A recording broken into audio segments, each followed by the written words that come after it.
Dieu a ordonné à Adam de ne pas manger de l'arbre de la connaissance du bien et du mal. Tu ne mangeras pas de l'arbre de la connaissance du bien et du mal, car le jour où tu en mangeras, tu mourras certainement. Genèse 2,17. Cependant, Adam et Ève ont mangé de l'arbre et ont vécu pour en parler. Comment pouvons-nous concilier l'avertissement de Dieu avec leur résistance continue? Ils mourront, mais pas immédiatement. L'expression hébraïque traduite par le jour dans Genèse 2,17 est parfois utilisée pour signifier à coup sûr. Par exemple, Exode 10,28, un roi de 37, un roi, chapitre 42. Ainsi, Adam et Ève sont certainement morts. C'est juste que leur mort a eu lieu beaucoup plus tard. Genèse 5,5. Ce point de vue est également soutenu par Genèse 3,22, dans lequel Dieu décide d'exclure l'homme de l'arbre de vie pour l'empêcher de vivre éternellement. Adam et Ève ont perdu la vie éternelle, ont été expulsés du jardin d'Éden et ont finalement connu la mort physique.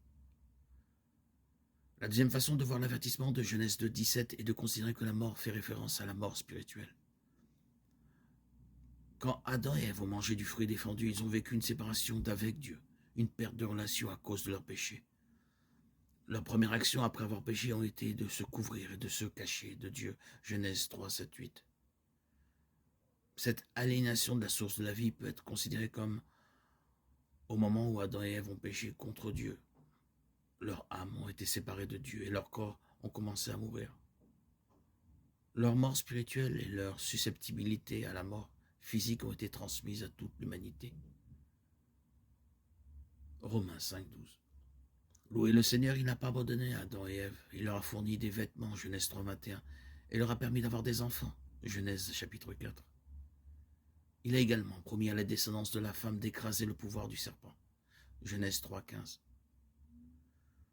Cette promesse est accomplie en Jésus-Christ, qui a vaincu le péché et la mort sur la croix, et qui nous offre la vie en abondance maintenant, et la vie éternelle avec Dieu au ciel.